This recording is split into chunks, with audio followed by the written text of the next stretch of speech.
Tentunya bagi mereka yang hati nuraninya masih hidup, mata batinnya masih tajam, dan masih tersisa biji keimanan di dalam jiwanya, maka ia akan menolak. Paling tidak ada reaksi keingkaran dengan kondisi yang ada. Apalagi pada zaman sekarang, zaman yang serba bisa direkayasa, zaman yang bisa ditutup-tutupi dengan sebuah penampilan. Maka agaknya bagi generasi muda yang mata hatinya kurang tajam atau kurang sensitif akan sebuah akibat, maka dia akan mengatakan semuanya itu masih bisa diatur. Tapi jika mereka sadar bahwa apa yang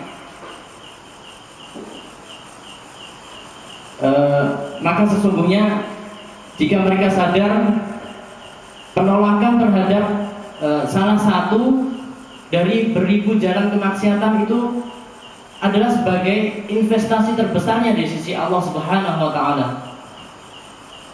Ia akan menjadi media yang akan menyelamatkannya keluar dari kemelut kehidupan,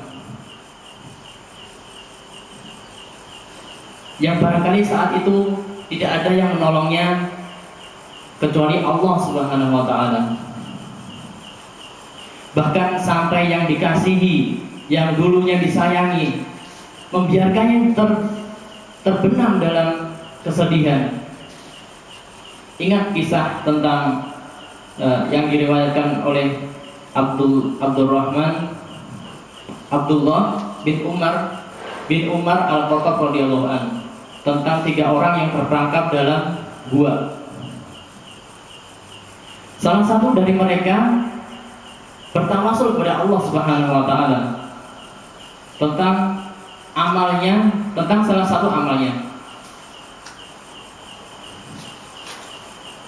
Ia mengadu kepada Allah sambil berdoa bahwa ketika dia dibukakan pintu yang luas untuk memuaskan nafsunya dengan modal ketampanannya, dengan modal hartanya yang melimpah, belum lagi kemauan dari pihak perempuannya yang mengikuti kemauan si lelaki ini. Tetapi ia dengan ikhlas untuk menggagalkan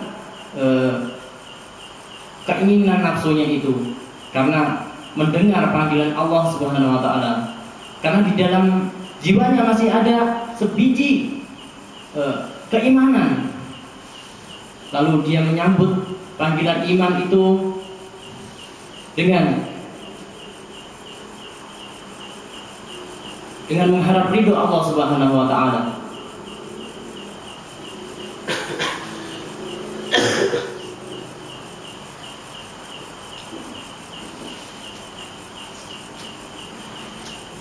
Kemudian dia sambut cahaya Allah yang begitu indah. Maka saat ia terperangkap dalam gua dan mengadu kepada Allah Subhanahu wa taala tentang apa yang ia alami saat itu, maka Allah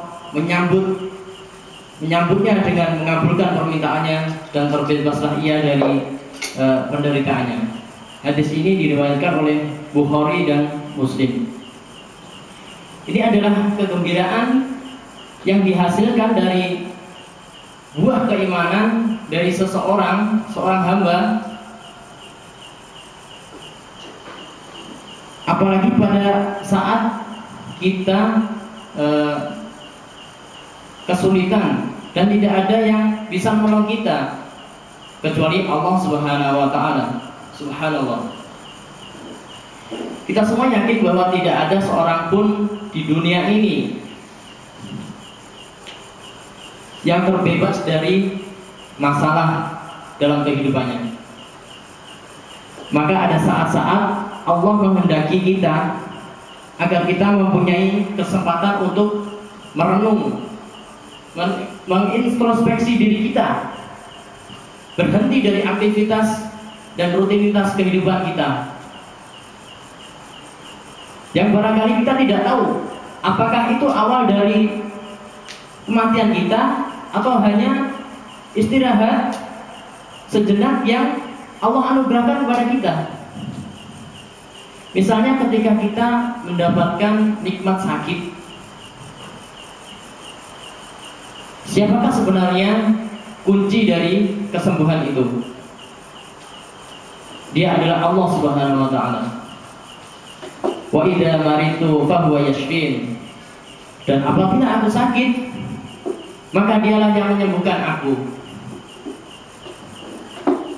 Apalagi pada saat sekarang ini, ujian mendera pada semua lapisan masyarakat yang barangkali akan memicu pada sebagian orang yang kehilangan imannya untuk mengambil jalan pintas, yang sedih akan mencari kehidupan yang semu, yang lagi dilanda cinta mungkin akan menghalalkan apa yang diharamkan oleh Allah Subhanahu wa taala. Yang atas semakin menekan yang bawah. Yang mencari kehidupan